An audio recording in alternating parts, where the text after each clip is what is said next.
La restauration, c'est un monde à part, un métier qu'on a dans la peau. Je suis Émilie Massélis, entrepreneure et fondatrice de Toqué de Restauration, la première communauté de pros de la restauration sur les réseaux sociaux.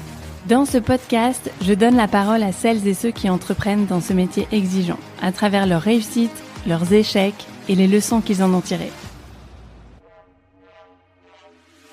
Des histoires vraies, pour inspirer les pros, éclairer les curieux et rappeler à tous pourquoi ce métier mérite d'être raconté. On s'est dit, ok, on se laisse 6 mois, on se donne 6 mois pour redresser tout ça, on change complètement de stratégie. Et là, l'idée, c'était de dire, on a 2 camions, ok, on va faire que de l'événementiel, parce qu'on se rend vraiment compte que l'événementiel, c'est beaucoup plus rémunérateur, qu'au moins les quantités sont fixes.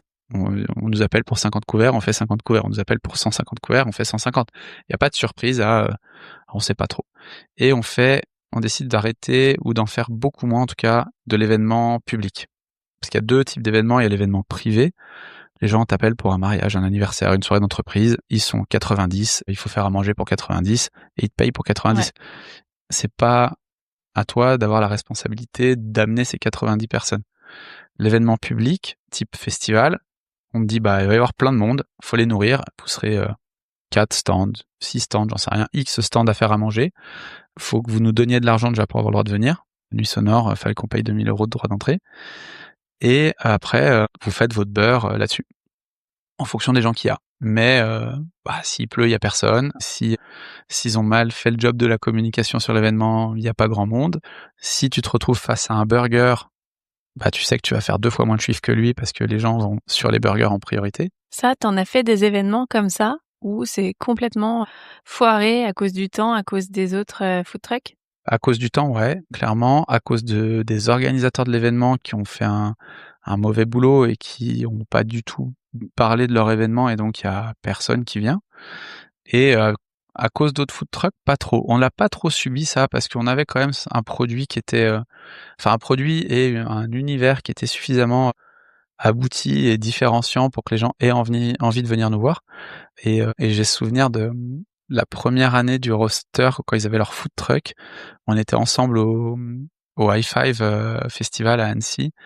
Et je crois le premier jour, on fait plus de chiffre d'affaires qu'eux, alors que c'était le roster et qu'ils avaient des burgers. Petite victoire. Ouais, petite victoire. Après, ils nous ont laminé sur les jours d'après, mais c'était marrant, c'était la petite victoire du moment. Mais ça, c'est parce que c'était leur premier event et qu'à l'époque, ils étaient pas encore complètement rodés pour envoyer. Après, ils sont bien débrouillés. Mais ouais, clairement, quand tu sais qu'il y a un burger, un événement face à toi et que toi tu fais pas du burger, c'est simple. Le burger prend la moitié du volume d'affaires. Les autres food trucks se partagent le reste. Et donc là, à ce moment-là, donc tu dis c'est fin 2017? Ça, c'est fin 2017. Donc vous faites le choix de plus faire ces événements-là? Non, on fait le choix d'arrêter ou d'en faire que très peu. Il y en a un qu'on a gardé, qu'on fait encore aujourd'hui, c'est la Glagla Race à Talloires, qui est une course de paddle au mois de janvier, mais parce que d'une, c'est à la maison, et de 2, c'est hyper marrant, et on fait de la poutine en plein hiver. C'est le seul moment où on peut encore venir manger de la poutine à la chill zone. Mais sinon, on arrête les événements publics de ce type-là, ouais. On fait que de l'événement privé. Et donc ça change. Et donc 2018, ce choix stratégique, ça vous fait remonter, en fait. Ça nous fait, en 6 mois, on a redressé la boîte.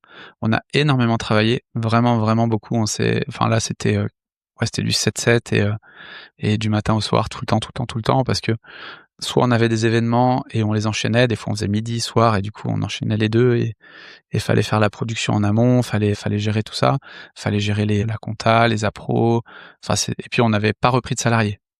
On avait fait le choix de pas reprendre de salariés, on était qu'à 2, et on allait sur les événements, on faisait de l'extra s'il y avait besoin, faire des extras, mais c'était vraiment zéro dépense, et on fait tout au maximum pour redresser tout ça.